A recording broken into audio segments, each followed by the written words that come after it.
Hi, and welcome back to our special Recognizing Remarkable Women. We are halfway to finding out which of our remarkable women will be awarded $1,000 to support the charity of their choice. But if you haven't caught on, with or without it, all of the women this evening making a huge difference in our community, including the woman in our next story. I am a landscape architect with Department of Transportation. I started in 2008. We came up to Watertown for that job. Before that, we were in Syracuse. Her job with the Department of Transportation in this role is, well, exactly what it sounds like. And what I do with New York State DOT is we do road work. And so I deal primarily with the landscape around the road. Lynn's career has passed over into her personal life, too.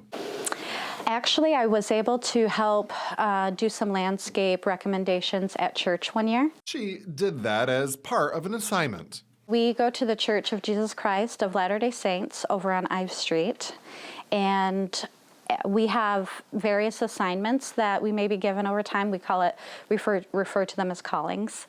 But those assignments could vary from year to year. So my current assignment is Assistant Communications Director. And my role is community outreach. So as part of that, I had a really great opportunity to participate in a 200 commemoration of the church's organization.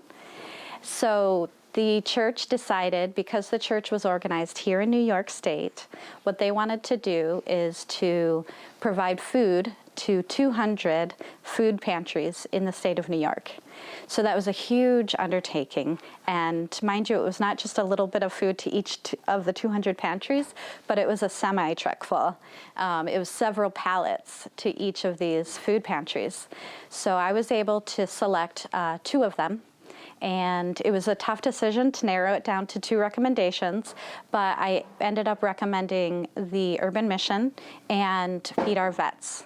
We have a location here in New York, or Watertown, with Feed Our Vets, but there's also their hub in Utica.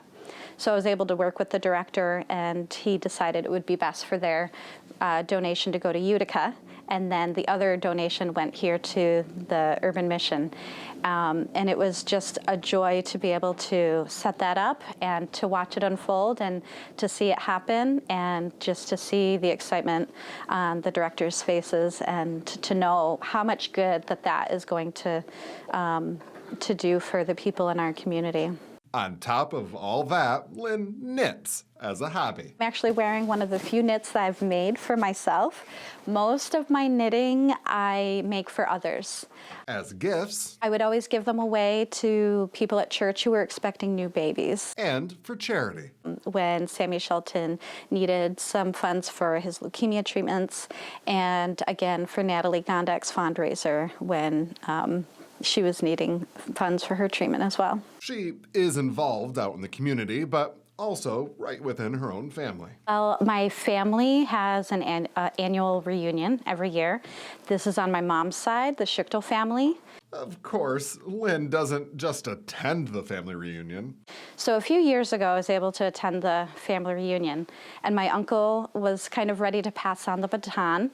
So he officially passed it on to me, and even within the last year or 2, gave me all of the family history and binders and photo albums and records that he's had. It was a whole trunk of genealogy on our Schichtel side of the family, and I was just in heaven. And good thing, because family history is a big part of the family reunion. So part of the family reunion is about understanding our ancestors and how we're related, and it goes back a number of generations, and all of the 4 brothers and their descendants. Those descendants have, well, descended into a huge family.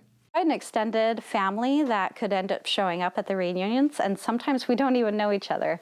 That reunion is in the summertime, but Lynn stays busy in the winter too, especially in the holiday season. One of the things that I do as a volunteer is decorate for Festival of Trees every year. Which is for a good cause too. And we love doing it because the money is raised for children in our area, for the Y programs and also for medical needs.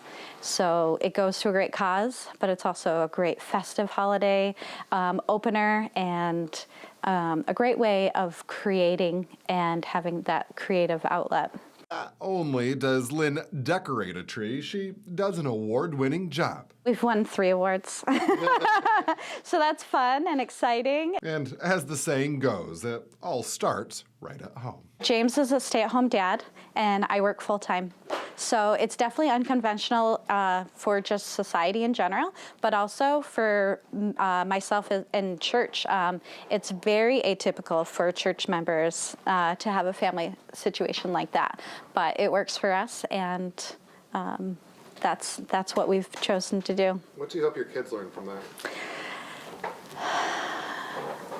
Well, I think that they have already learned what we hope they learn, that gender boundaries really are whatever you make of them.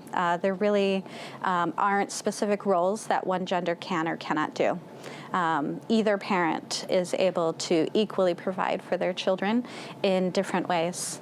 And also that they can choose to do whatever they want to do in life, regardless of what the world thinks of it. If you missed any of Lynn's story tonight or any of the stories this evening, you can catch up with us on our website, which is informnny.com. One more story and the winner of $1,000 for charity still ahead.